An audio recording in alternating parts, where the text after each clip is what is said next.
Good morning everyone! For today's video ay nagluto po pala ako kahapon. Ito lang po yung handa namin, yung lumpia Shanghai. Ako nga po ang nagluto ito. Ayan, ready ko na nga po yung bawang sibuyas. Kasi nga po ito yung paborito ko talaga sa lahat. Ayan, bumili nga si mama ng giniling na baboy. Hirap lang po pala yung pagbalot nito. Yun yung mas busisi sa paggawa ng lumpia Shanghai. At mano-mano nga po yung paggawa nito, yung pagbalot nito. Ayan, nagbati nga po ako ng itlog. Ayan, hinalo ko po sa aking ginagawa. Nakalagay na rin po pala dyan yung bawang sibuyas po at yung kinayod kong carrots. Ayan ko po ng paminta na durog at asin. Nilagyan ko rin po pala yan ng oyster sauce at liquid seasoning.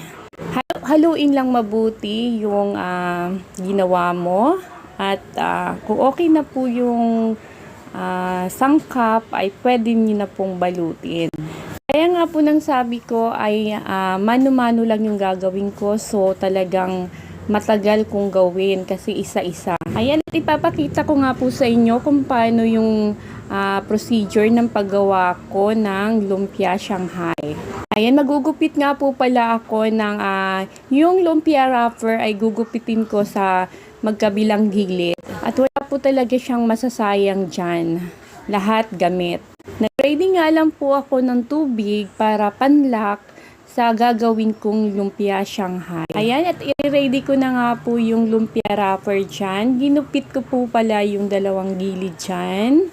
Ayan, at ipapakita ko nga po sa inyo kung paano pagbalot ng lumpia Shanghai.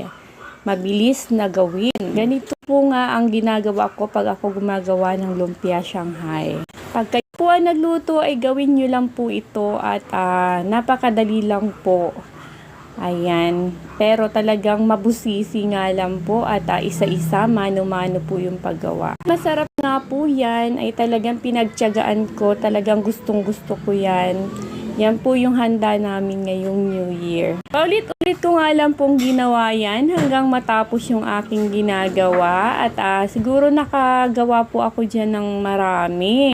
Kalahating kilo po pala ang binili ni mama. Siguro nakagawa ako ng mga 60 pieces. Sabi ko nga po sa anak ko ay bumili siya ng sausawan para hindi na ako gumawa. Pinabili ko nga po siya sa tindahan ng hot chili sauce. Ayan nga po yung mga nagawa ko.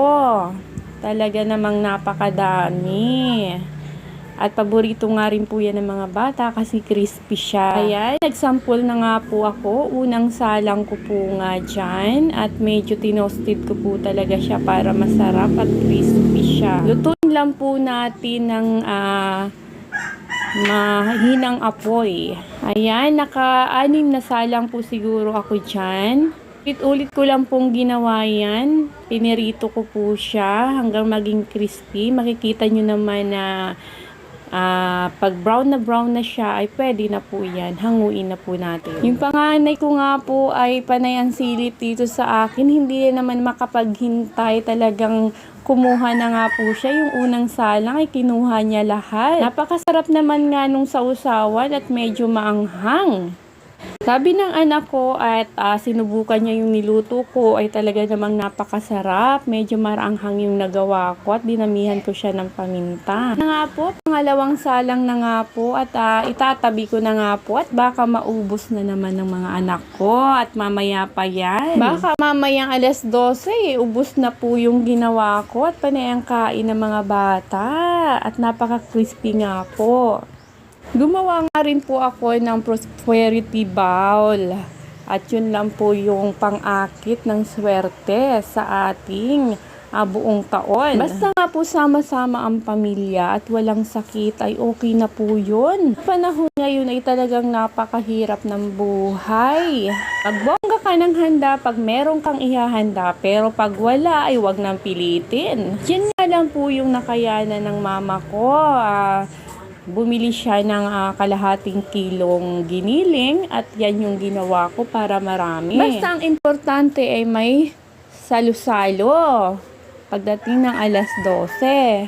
Thank you Lord sa blessing na ito. At least, meron kaming salo-salo ngayong alas 12. Kahit di bongga, basta sama-sama ang pamilya, ay okay na po yun sa akin. Maraming pagsubok sa buhay ay talaga naman kakayanin basta sama-sama ang pamilya. Ay, luto na nga po siya.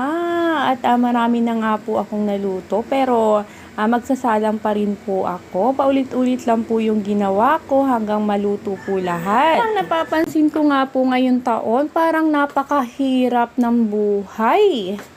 Pero nagpapasalamat pa rin po ako at buo kami.